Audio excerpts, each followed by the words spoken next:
Bismillahirrahmanirrahim. Assalamualaikum warahmatullahi wabarakatuh. Innal hamdalillahi nahmaduhu wa nasta'inuhu wa nastaghfiruh wa na'udzu billahi min shururi anfusina wa min sayyiati a'malina may yahdihillahu fala mudilla lahu wa may yudlilhu fala hadiya lahu. Asyhadu an la ilaha illallah wahdahu la syarika lahu wa asyhadu anna Muhammadan abduhu wa rasuluh. Allahumma sholli ala Muhammad wa ala alihi wa sahbihi wa man tabi'ahu bil huda ila yaumil qiyamah.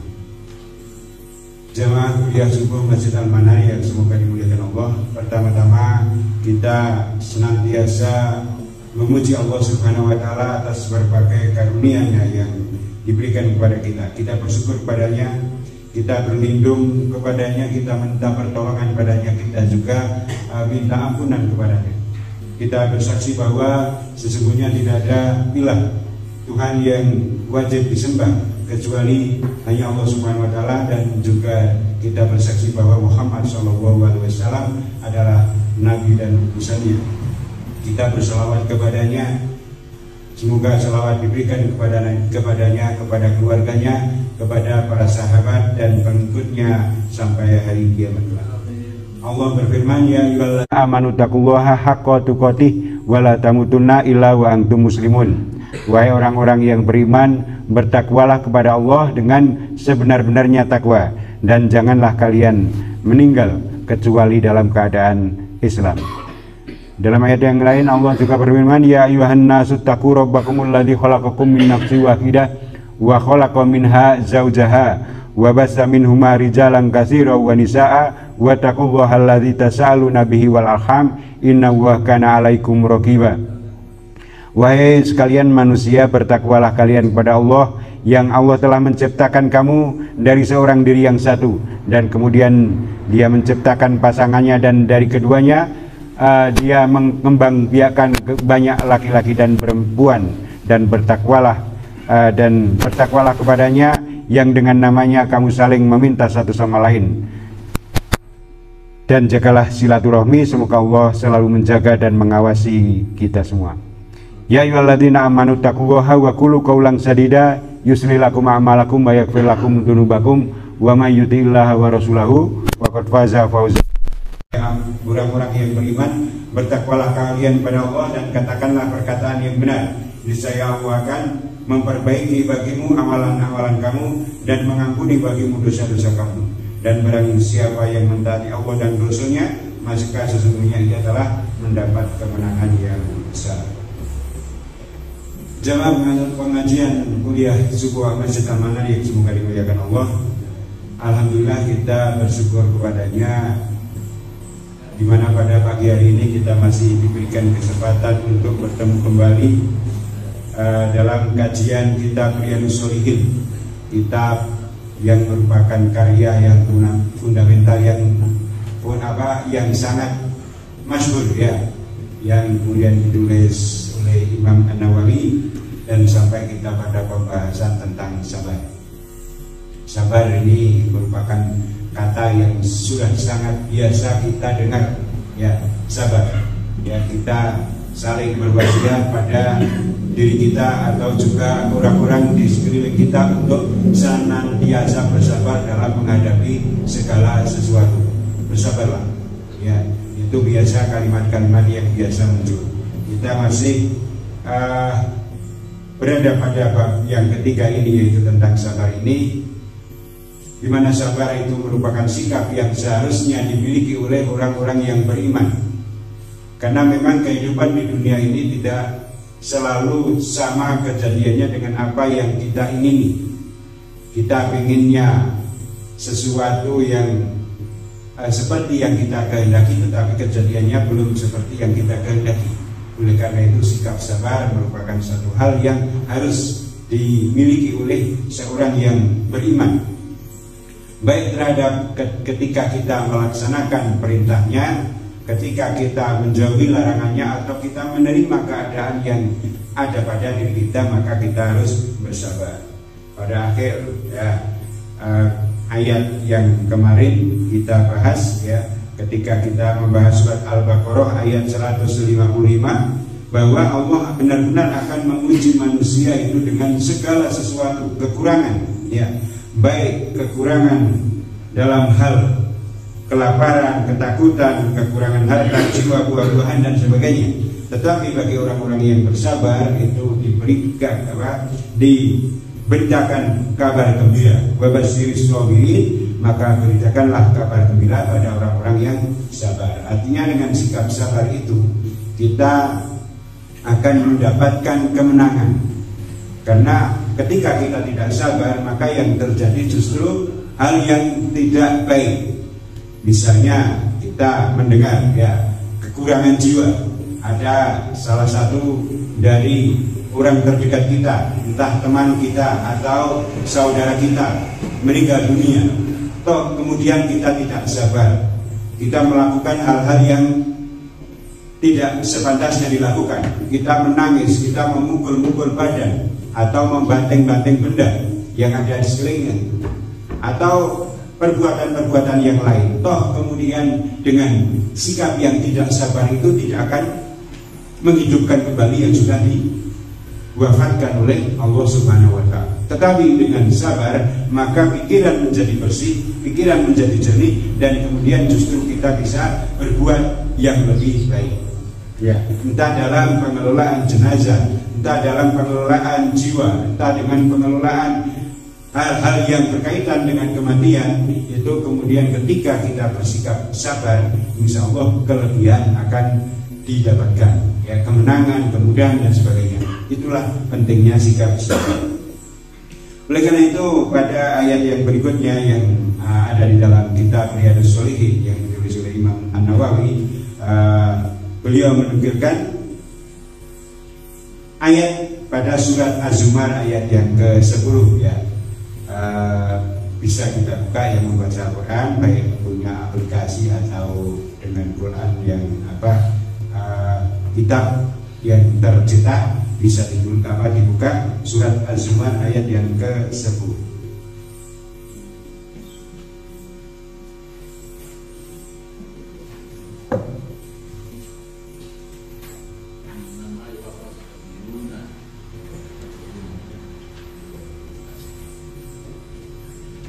Ya, Allah berfirman dalam surat ini, Qul ya ibadilladzina amanu taqu rabbakum lilladzina ahsanu fi hadhihi dunya hasanatun wa aradullahi wasi'ah innama yuwaffas sabiruna ajrahum bighairi hisab.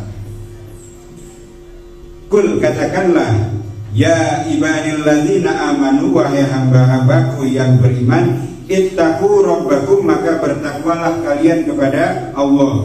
Lilladzina ahsanu, bagi orang-orang yang berbuat baik, fi hadhihi dunya, di dunia ini, hasanatun, ya, kebaikan. Wa ardullahi wasi'ah, dan bumi Allah itu luas. Innama yuwaffas sabiruna ajrahum bighairi hisab. Sesungguhnya hanyalah disempurnakannya pahala bagi orang-orang yang bersabar itu tanpa perhitungan. Jamaah yang dimuliakan Allah, Allah berfirman pada surat Az-Zumar ini, katakanlah, wahai hamba-hambaku yang beriman, bertakwalah kalian kepada Allah Tuhanmu. Orang-orang yang berbuat baik di dunia ini akan memperoleh kebaikan, dan orang-orang, ya, dan bagi Allah dan bumi Allah itu luas. Sesungguhnya hanya orang-orang yang bersabarlah yang dicukupkan pahalanya mereka tanpa batas. Jamaah kuliah subuh yang semoga dimuliakan Allah, ada beberapa hal yang perlu kita ambil hikmah dari surat ini. Yang pertama, bahwa Allah menyeru kepada kita, ya, insya Allah kita termasuk yang diseru, wahai hamba-hamba yang beriman. Maka kita harus merasa terpanggil ketika ada ayat-ayat yang langsung menyeru. Seakan-akan Allah berkata langsung kepada kita, menyapa kita, untuk kemudian kita agar segera memperhatikan apa yang Allah firmankan dalam ayat ini, apa yang kemudian ada di dalamnya ini, karena langsung menyeru kita. Ya ibadil ladzina amanu, wahai hamba-hamba yang beriman. Kita kan ingin semoga kita dimasukkan dalam hamba-hamba yang beriman yang disuruh Allah ini. Maka apa yang selanjutnya yang berikutnya, ittaqu rabbakum, maka bertakwalah kamu kepada Allah Tuhanmu yang telah menciptakan kamu, yang telah mengatur kamu, yang memberi rezeki kamu, yang mengatur, yang menentukan segala keperluanmu, yang mengatur segala urusanmu. Itulah kemudian kita disuruh untuk bertakwa. Secara ringkas bahwa kita disuruh untuk mentaati semua perintah-perintahnya. Perintah apa kemudian kita taati, larangan-larangannya disuruh untuk ditinggalkan. Maka itulah seruan yang pertama pada surat ini, untuk kita bertakwa kepada Allah. Lilladzina ahsanu fi hadhihi dunya hasanah, bagi orang-orang yang berbuat baik di dunia ini, ya, bagi orang-orang yang berbuat baik di dunia ini akan memperoleh kebaikan pula. Dalam tafsir, ya, kitab-kitab tafsir dikatakan bahwa yang hasanah yang akhir itu adalah surga. Maka bagi orang-orang yang berbuat baik di dunia ini, maka balasannya adalah surga. Maka orang-orang yang mengharapkan surga, salah satu cara yang dilakukan adalah dengan berbuat baik.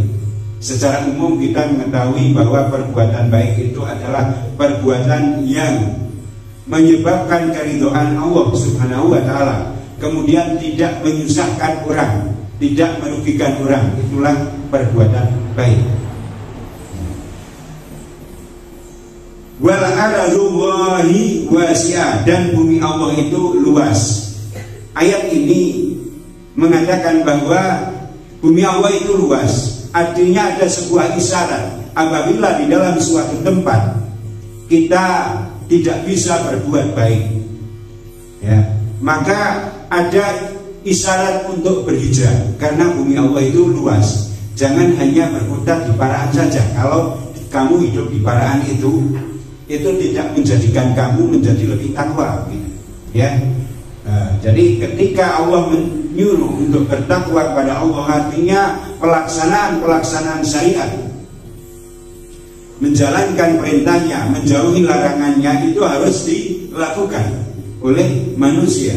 Apabila kemudian di suatu tempat pelaksanaan syariat, ketika kita melaksanakan perintah-perintahnya dari yang wajib-wajib, ya, misalnya dalam mendirikan sholat ada yang menghalangi, ya, ada yang menggoda, dalam hal yang sunat-sunat tidak bisa dilakukan, ya, kemudian kita dalam meninggalkan maksiat justru malah dibuat situasi agar terjadi kemaksiatan, maka bumi yang seperti itu tidak layak untuk dihuni.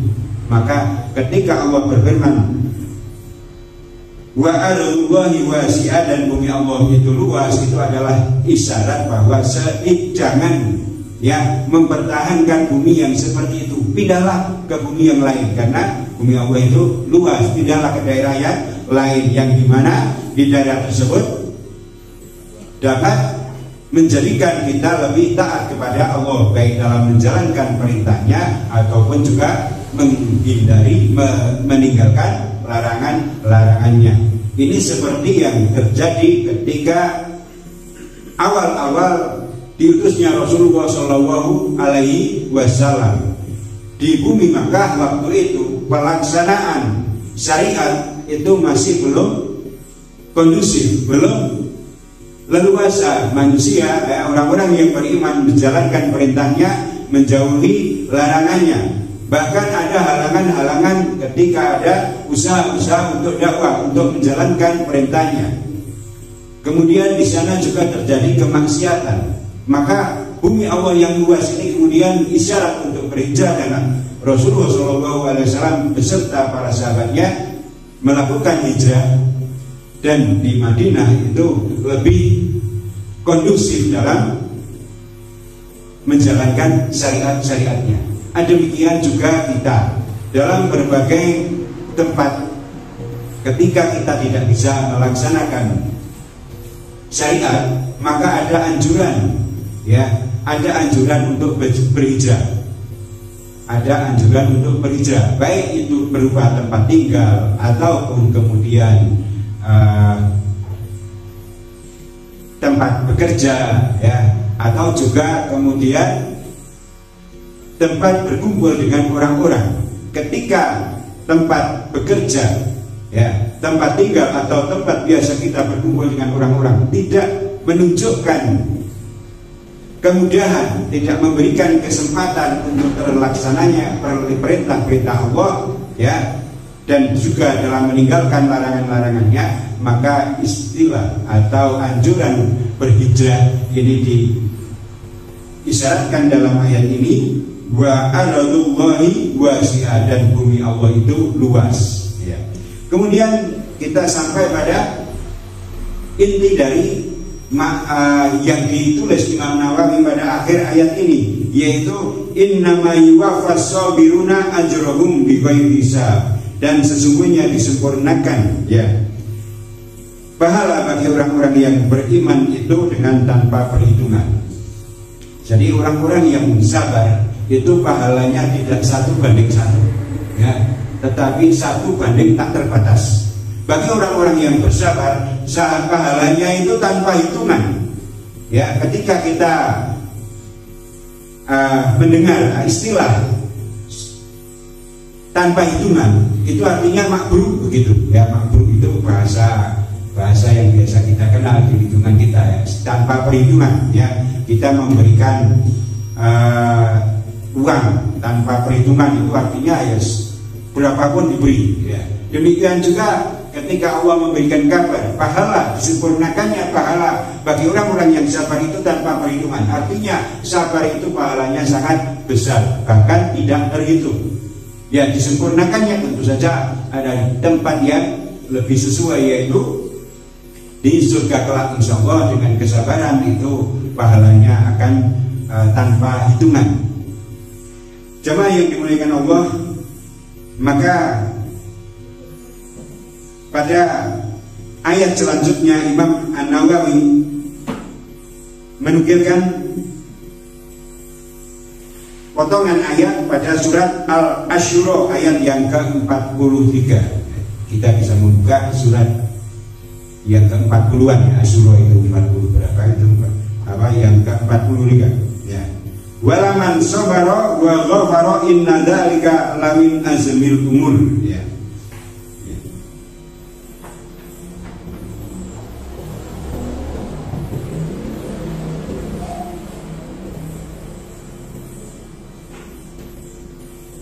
Ya, ini kita bisa melihat mulai dari ayat yang ke-40. Wa jazaa'u sayyi'atin sayyi'atun misluha wa man afa wa aslaha fa ajruhu 'ala Allah innahu la yuhibbudz dzalimin. Dan balasan suatu kejahatan adalah kejahatan yang serupa, maka barang siapa yang memaafkan dan berbuat baik, maka pahala atas tanggungan Allah. Sesungguhnya dia menyukai orang-orang, tidak menyukai orang-orang yang berbuat zalim. Artinya apa? Ketika dalam suatu kegiatan ada orang yang misalnya mendolimi orang lain, maka ada hak, ya, ada hak untuk membalas dengan besar yang semisal.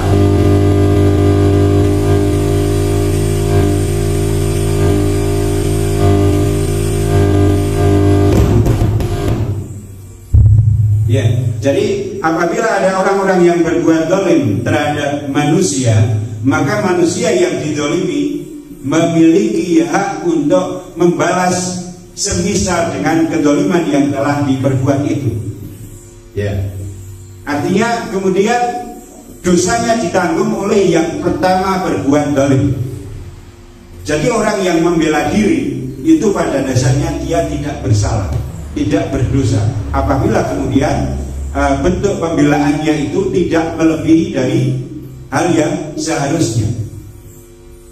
Kemudian faman afa wa aslaha fa ajruhu 'ala Allah, maka barang siapa yang memaafkan, artinya ketika didolimi itu dia tidak membalas, wa aslah dan justru berbuat baik, fa ajruhu 'ala Allah, maka pahalanya atas tanggungan Allah. Jadi orang ketika dizalimi dia tidak membalas, justru malah dia berbuat baik, maka dia akan mendapatkan keutamaan yang lebih. Tanggungannya, pahalanya itu ditanggung oleh Allah, pasti akan mendapatkan pahala yang lebih baik daripada yang seperti ini. Ya, dalam sebuah kitab tafsir ya Ibnu Katsir itu ada sebuah cerita ketika Abu Bakar As-Siddiq berada di samping Rasulullah ya dengan para sahabat yang lain, ya ternyata ada orang yang memaki-maki Abu Bakar, ya kemudian terus dimaki-maki terus, akhirnya kan diam saja. Ketika diam Rasulullah tersenyum, ya tersenyum dengan sikap itu. Tetapi karena terus dimaki-maki, ya sifat kemanusiaan Abu Bakar As-Siddiq juga kemudian muncul, ya ingin membalas, berdiri dan membalas dengan memaki-maki. Lalu Rasulullah Shallallahu Alaihi Wasallam berdiri, ya dengan sikap seperti marah menghadapi Abu Bakar itu. Nah Abu Bakar pun juga kemudian, loh bagaimana ini Rasulullah ini? Ketika saya dimaki, saya kemudian diam saja. Ketika saya membalas, kemudian Rasulullah justru marah seperti kepada saya seperti ini. Kemudian Rasulullah Shallallahu Alaihi Wasallam menyampaikan hal ini kepada Abu Bakar.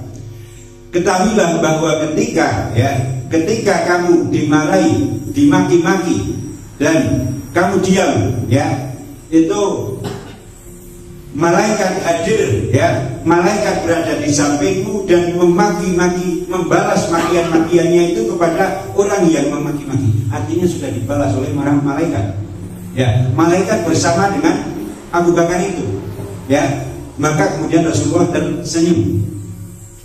Dan ketika kamu membalasnya, maka yang ada di sampingmu itu adalah setan. Dan aku tidak suka setan ada di antara kita. Maka saya berdiri dan marah. Ya, jadi ketika ada orang yang mendolimi diri kita, ya sebisa mungkin kita punya sikap memaafkan. Ya udah, sabar ya. Bahasanya anak muda itu main di balsing kuwosok. Ya biar Allah yang membalas. Dan justru ketika orang dizalimi kok kemudian malah berbuat baik, wa aslamu wa ajruhu 'ala Allah, maka pahalanya itu atas tanggungan Allah, pasti akan mendapatkan pahala di samping Allah, dari Allah Subhanahu wa taala. Inna Allaha la yuhibbudz dzalimin, sesungguhnya dia Allah itu tidak menyukai orang-orang yang berbuat zalim. Ya, artinya kemudian kezaliman yang pertama tadi itu ditimpakan dosanya kepada orang tersebut. Orang yang membalas itu dia hanya mendapatkan hak saja. Tetapi kalau dia tidak membalas, memaafkan, bahkan berbuat baik, ya, maka itu adalah sesuatu yang lebih utama dan pahalanya ada pada sisi Allah. Kita lanjutkan ayat yang ke-42. Walamanit tasara ba'da dzulmihi faulaika ma 'alaihim min sabil. Dan sesungguhnya orang-orang yang membela diri sesudah teraniaya tidak ada satu dosa pun terhadap mereka. Ya, jadi ketika orang dianiaya dia kok membela diri, ya itu pada dasarnya tidak berdosa. Jadi hukum itu mesti ada pertimbangan. Misalnya ada sebuah kejadian, ya kemudian ada sampai bahkan terjadi hilangnya nyawa, maka bagaimana ini terjadinya? Mesti pengadilan akan mempertimbangkan sebab musababnya apa yang terjadi. Kalau misalnya si korban itu yang pertama mendolimi, dia kemudian yang pelaku itu adalah yang dikatakan pelaku pembunuhan itu hanya membela diri saja, maka hukumannya tentu berbeda dengan perkelahian yang bukan membela diri. Ya, ini mesti ada pertimbangan seperti itu. Tetapi kadang hukum itu tidak bisa melihat secara komprehensif, secara keseluruhan. Ya, karena sangat tergantung dengan alat bukti dan juga saksi-saksi. Ya, sehingga pengadilan di dunia ini tidak akan seadil pengadilan di hadapan Allah Subhanahu wa Ta'ala. Ya. Kemudian ayat yang ke-42, innamas sabilu 'alal ladzina yadlimuna an-nasa wa yabghuna bil ardi bighairil haqq ulaika lahum adzabun alim. Sesungguhnya dosa itu atas orang-orang yang berbuat zalim kepada manusia dan melampaui batas di muka bumi ini tanpa hak. Yang pertama jelas bahwa yang mendapatkan dosa pertama adalah orang-orang yang berbuat zalim. Kemudian yang kedua, apabila orang yang membela diri tadi itu kemudian berbuat lebih melampaui batas, membalasnya itu melampaui batas, maka dia juga mendapatkan dosa, ya, karena sikap melampaui batas tadi. Ulaika lahum adzabun alim, mereka itu mendapat azab yang pedih. Kemudian sampailah pada ayat yang ke-43 yang dinukil oleh Imam An-Nawawi dalam Riyadhus Shalihin, walaman sabara wa ghafara inna dzalika lamin azmil umur. Tetapi bagi orang-orang yang bersabar dan memaafkan, sesungguhnya perbuatan yang demikian itu termasuk hal yang diutamakan. Jadi ini ada anjuran untuk bersabar, jangan mudah emosi, meskipun kita keadaannya itu dalam posisi benar, kemudian kita didolimi. Kalau dalam batas-batas kita bisa sabar, lebih baik kita bersabar. Ya, kita memaafkan. Ya, kita berbuat baik kepada orang yang mendolimi tersebut. Dicontohkan dalam sirah, ya, ketika baik zaman Rasulullah atau ketika Rasulullah SAW sudah wafat, diteruskan oleh Abu Bakar, ya, bahwa orang itu sering mencaci maki Rasulullah SAW, ya, ketika beliau masih hidup, ya, dimaki-maki terus. Suatu saat ketika lewat di depan orang itu kok dengarin, dan orang dimaki-maki, ya, tidak didolimi, malah dipilih jebule kayak sakit, ya. Nah, contoh berbuat seperti itu. Justru karena perbuatan seperti ini, maka membuat orang yang berbuat zalim tadi, ya, itu akan, salah saya kalau saya mendolimi orang itu, ternyata orang itu begitu baik pada saya. Orang tidak peduli, tetapi kepada saya yang setiap saat mendolimi justru malah berbuat baik. Demikian juga seorang, ya, Yahudi yang buta, ya, ketika Rasulullah SAW sudah meninggal, ya, itu yang suka mencaci maki di pasar itu, tetapi Rasulullah membalasnya dengan menyuapi makanan. Menyuapi saja sudah dikunyah dulu, sudah dilembutkan dulu, menyuapi makanan. Sampai kemudian ketika Rasulullah SAW sudah meninggal, sudah wafat, kemudian diteruskan oleh Abu Bakar, dilakukan hal yang sama. Kemudian ketika melakukan hal yang sama, si Yahudi yang buta yang biasa mencaci ini, yang disuapi makanan seperti ketika Rasulullah masih hidup, disuapi oleh Abu Bakar ini berbeda ini. Kamu mesti bukan orang itu, bukan orang yang biasa menyuapi aku. Di mana orang itu? Orang itu meninggal. Siapa orang itu? Orang itu adalah Muhammad SAW. Nah, kemudian terperanjatlah Yahudi kaget, ya, Yahudi yang buta itu.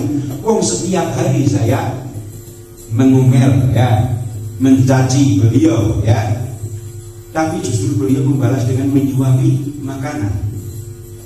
Dan ketika ini tahu bahwa yang berbuat seperti itu kok beliau yang setiap hari dimaki, maka justru menjadikan Yahudi yang buta ini tersadar, ternyata bukan itu yang seharusnya saya lakukan, sehingga bisa masuk, ya, ke dalam rahmat Allah, diberikan hidayah, ya, karena sikap sabar tadi, ya. Jadi sikap sabar itu merupakan sifat yang seharusnya dimiliki oleh orang-orang yang beriman. Jangan mudah untuk membalas ketika memang masih dalam toleransi kemanusiaan kita. Orang balas orang hukum menganggap saya dewi, Ya. Nah, ya jadi pada ayat yang ke Asy-Syura ayat yang ke-43 ini dijelaskan bahwa bagi orang-orang yang sabar dan memaafkan, sesungguhnya perbuatan ini termasuk perbuatan yang diutamakan. Jamaah yang dimuliakan Allah, kemudian pada hal yang berikutnya, ya setelah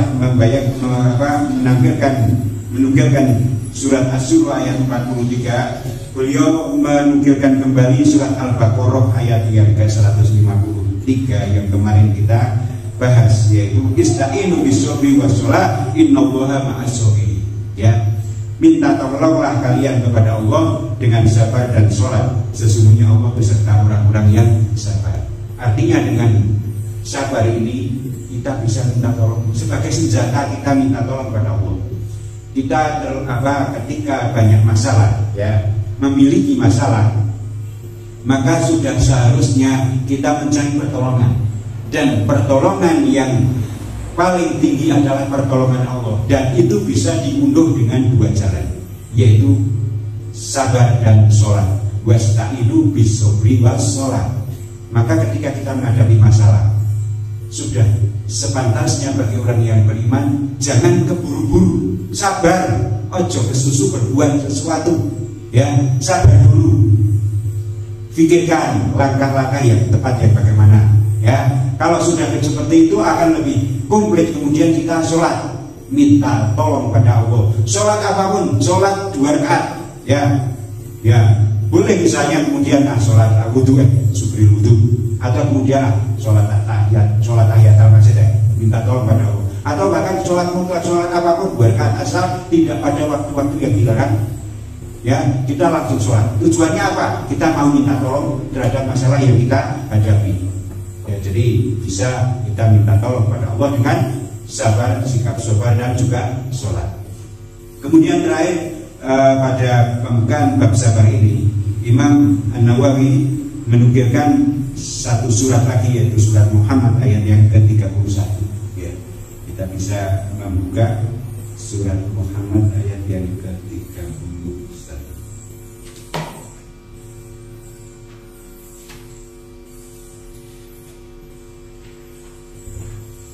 Allah berfirman pada surat ini, walanabluwannakum hatta na'lamal mujahidina minkum was-sabirina wa nabluwa akhbarakum. Dan sesungguhnya kami benar-benar akan menguji kamu agar kami mengetahui orang-orang yang berjihad dan bersabar di antara kamu, dan agar kami menyatakan baik buruknya tentang hal ini. Bukan Allah tidak mengetahui, tetapi Allah pengen menyatakan, ya, agar ternyata terlihat betul siapa yang kemudian dengan ujian itu yang benar-benar berjihad di jalan Allah, dan juga yang benar-benar sabar. Jadi benar-benar Allah pada ayat ini mengulangi lagi bahwa semua akan diuji. Sungguh benar-benar kami akan menguji agar diketahui siapa yang benar-benar berjuang di jalan Allah, siapa yang benar-benar sabar, ya, agar kemudian kami menyatakan tentang baik dan buruknya hal tersebut. Jamaah yang dimuliakan Allah Subhanahu wa taala, jadi pada pembukaan bab sabar ini kita dapat mengambil manfaat bahwa sabar ini seharusnya menjadi bagian penting di dalam sikap orang-orang yang beriman. Jangan mudah terprovokasi terhadap segala hal yang ada yang mengenai kita. Apabila kita terzalimi, maka memang ada hak untuk membalas. Tetapi bagi orang-orang yang memaafkan kemudian berbuat baik, maka itu lebih utama dan pahalanya ada di sisi Allah Subhanahu wa taala. Semoga apa yang kita kaji ini mendapatkan kebaikan, kita mendapatkan tambahan pengetahuan, dan juga kemudian Allah memberikan kemudahan pada diri kita untuk istiqomah dalam kesabaran. Kurang lebihnya mohon maaf. Kita akhiri subhanakallahumma wa bihamdika asyhadu an la ilaha illa anta astaghfiruka wa atubu ilaik. Wassalamualaikum warahmatullahi wabarakatuh.